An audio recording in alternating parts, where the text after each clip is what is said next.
right. Make sure we're recording. All right, I think we're recording here. Hi, my name is Mauricio, and I'm with eXp Realty. And today we're interviewing Bob Schmidt, podcast for hire. Hello, Bob. How are you? Hey, Mauricio, how you doing? I'm doing well. Hey, so I appreciate you actually asking me to be on your podcast. I've been a podcaster for 3 years full time. I've had a podcast for like 10, and I was a radio guy for 30 years prior to that. So it's weird to be on this side rather than to be the quote the host of it. Yeah, I So was going to say, to be the guest is a little different. I know, right? Now I get to put you on the spot, so. Oh, that's all right. It works. I'm ready for you. Whatever you have, ask away. It won't be too bad. So, Bob, so tell me, how long you been in the business, and how did you get into the business? Well, I got into radio back in the 80s and liked it a lot. Over the course of the years, radio's changed a lot. So after radio changed, I lost my job a couple of years ago, and I thought, well, I really enjoyed doing the talking. I love to talk to people. I love to ask questions. I like to hear the story from people. So I thought, well, what if I got into doing podcasting as a job? And so I started podcasting with just BS with Bob, which was my radio program that I used to have. And I thought, this is great, well and good and all that, but how can I help other people tell their story? Kind of like what you're doing. So I thought, well, is podcastforhire.com available? It is. So I bought it and kind of built the back end before I built the front end, if you know what I mean. So I had the idea, I put a website up, and then I just started going out and trying to get clients to talk with me about their story and how their business started, how they, why they got into it. Like I said, a lot of it is similar to what you're doing. And the weirdest part about doing podcasts, I think, is that people think that you talk the entire time. My job is to ask questions and then let people tell their story. Mm-hmm. Mm-hmm. That's what I try to do anyhow. And during this time, I guess what would be what story has stuck up the most for you since you've kind of been in the business? Something that's really like, whoa, somebody said that? Well, so here's what's weird. So like my first couple of clients were just were people at a lacrosse, and that was great and everything. And then somebody asked me if I would record their father. They said, will you spend time interviewing my dad? I want to hear some of the stories that he had, and I thought, that's interesting. So I put together a series of 6 podcasts for this client of mine, and they were 15 minutes in length. And it was just a lot of fun to hear stories about the North Side Lacrosse, to hear stories about this friend of mine and how he grew up, to hear how, the different things that basically made the person who he is. So I thought that was really cool. And I was telling my brothers about that. And we were kind of just BSing about stuff. And I said, I think I'm going to interview mom and dad. So I had a chance to interview my parents. And it was really cool to sit down with them to hear their story in their words. And I basically told them, I said, we'll talk about anything and everything. And if you don't feel comfortable talking about something, don't. But I heard some stories from my parents that were stories that I remember hearing when I was a kid. Then I also remember hearing stories from my parents that they never shared with us before, which was pretty cool. And so what I did is I recorded those. I did a little bit of editing, not a lot with the family stuff. And then I sent them to my brothers for Christmas on CD. Very cool. So that was kind of a different take on what my business plan was. But so I added that to my list of things that I do as well. So, I not only interview businesses about their business with a shorter microcast type of a podcast, but then I also will go in and talk to people and get the story, like the family story and the stories from long ago, from the parents and grandparents and whatnot. Okay. And how can so if a business was going to do an interview with you, how do you do the interviews? How does that work? Do you have a studio? So I do have a studio. Most of my stuff I do over the telephone. So and as you can tell right now, I'm not in my studio. Yeah. I'm kicking back on a recliner at the cabin. So, and I'm holding on to my phone to look at you rather than having my studio at home. But so I have a professional grade studio at home, and I record people over the phone with that. And then I also have a to-go studio where I can come in and talk to and set it up, and and have one-on-one interviews with people if they're more comfortable doing it that way. But what I found is that most people would prefer to do it over the telephone, because in that way they can have their nervous twitches, or be themselves without having to have a microphone in their face, if you will. Right. Yeah, it's a little different doing a video and being in front of the camera. I got to admit, even doing these, you get a little nervous and you're trying not to screw up, but at the same time, just to be able to talk and say something without saying the wrong things, I get it. So right. Well, it's like so walking what benefits? walking in chewing gum. Yeah. And with this whole Zoom thing right now, and everybody kind of working remotely too, so not everybody wants to do that, but at the same time, it's kind of nice that you're able to not have people to come into the studio, that you can do the things over the phone. Right. So with those businesses, so what do you think what are the benefits for somebody to want to do a podcast? What benefits are they going to see by doing one with you?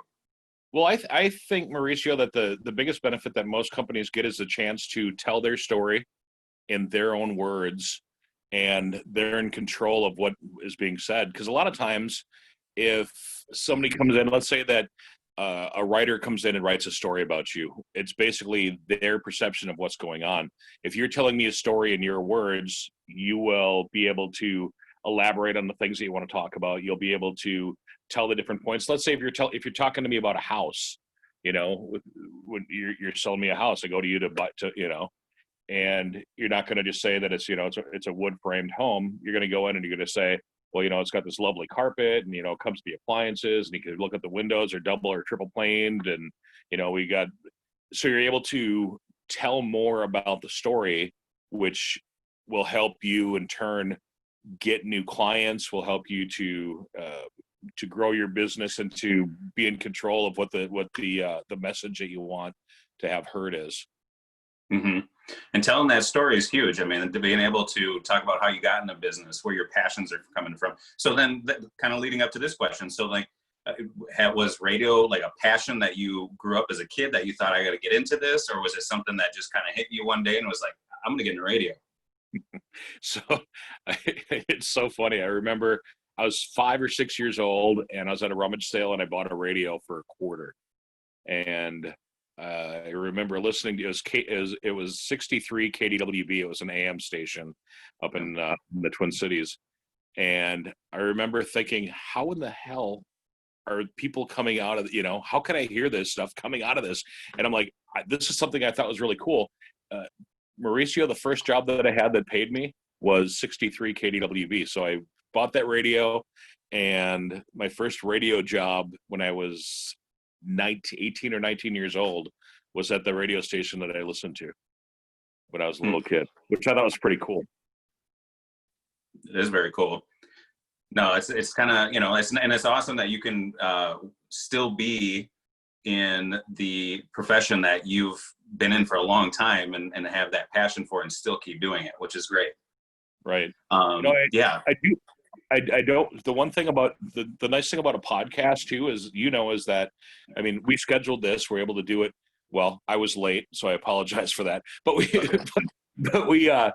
you could schedule it rather than when it was radio. You had to be. I worked at 6 o'clock in the morning and I was done at 9 o'clock in the morning. Well, maybe you're busy doing something at that time, so you can't talk to me at that time. So the podcast is great because you can do it on your terms when it's, when you're comfortable and it's easy for you to talk and to tell and share the story.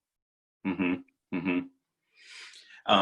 And has there been, besides, you mentioned your parents kind of talking their story, has there been any other stories that have stuck out to you that was like how about a really good feel good story that maybe that you heard from somebody who got into a certain business, or you were like, oh, wow, that is really, really cool? Every one of my clients have had that aha moment where it's like, I did this, and all of a sudden it opened up the door. I was talking to one of my clients who's out of Texas, and he owns a fireplace company, which is weird. You wouldn't think that there'd be a fireplace company in Texas, but apparently it gets cold at night, and most houses have fireplaces because they don't have heaters. And he's telling me about how he went in to a place and he was working on their chimney, and he ended up finding like a family of raccoons or something in there, and he got them out of there and fixed the chimney and fixed whatever the problem was. But then because of that job, he ended up getting into a whole other line of work. So he was doing the chimneys, and now he also does like pest removal. And it's all because, he had the chance to go into this one place.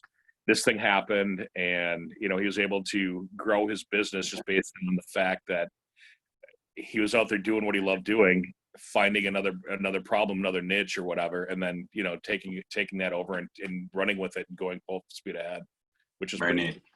Yeah, and also, so I just finished up. I did a series of podcasts with the Lacrosse Public Education Foundation. I don't know if you're aware of what they do, but they basically they raise money for the school for the teachers and stuff, and basically they've got like help a teacher if they wanted to get an iPad or something for a classroom. And I had the chance to talk to 6 of the teachers that have received grants from the Lacrosse Public Education Foundation, and the stories that they told me about how they've been helped by this group, and then some of the things that the kids have learned because of what they because of the grants they've received. It was heartwarming and touching, just to do that. Another one I'm working on right now is the Franciscan Spirituality Center, and just hearing some of the nuns talk about the stories that the things that where they find spirituality and what their vision of God is, and some of those stories, you sit and you listen, and you had no idea that that this was so emotional. I mean, I've been brought to tears with listening to people tell stories, and I've also broke out in laughter as well, because with stories it's pretty cool that you get the emotional tug and the emotional heartstrings going. And I don't know if you want me to elaborate on any more of those stories, but I mean, I've got every one of my clients honestly has a story that just gets you going. It's like, holy cow. No, that's great. And you mentioned too, you said so your podcast, you don't have to be from La Crosse. You could be from anywhere in the nation, all over the world, right? Yeah, actually. So one of the coolest podcasts that I did, went on a cruise a year ago, and I brought a portable recording studio with me, and I recorded while I was in the ocean, 2 different podcasts. Nice. Which is pretty cool. I mean, you can do it anywhere. That's awesome. That's good. Yeah. So we'll wrap this up here, Bob. So tell everybody how they can get a hold of you. So knowing that this can be nationwide, worldwide, how can our viewers get a hold of you? And if they want to get an interview set up or just ask questions on how the podcast works. Okay. Well, my website is podcastforhire.com. And they're basically 3 to 5 minute podcasts. I do a year's worth of podcasts for somebody. So 1 a month for a year. And so we got a series. You can get a hold of me by calling 608-785-0555, 608-785-0555. It's a whole radio thing. Got to give it twice, I also do voiceover work for people too. I have 30 years of experience in doing that. So if anybody's looking for a voice or a person to help them tell this story, I'm here. Plus, I don't know if you've noticed when we were talking, everybody says or ah or has awkward pauses and stuff in their conversation. When I do a podcast for somebody, all of those get cut out. So it sounds like it's a fluid conversation, because sometimes when people are thinking about things to say, they have those weird pauses. I cut all that stuff out and make it sound like it came out of your mouth as it did. It was nice and smooth. No, that's good. Yeah, no, I'll make sure everybody that is viewing this, Bob's information will be on this on the Park Bench website. So if you guys have any questions on how to find this or want to be able to get interviewed, here is also the Park Bench website in La Crosse.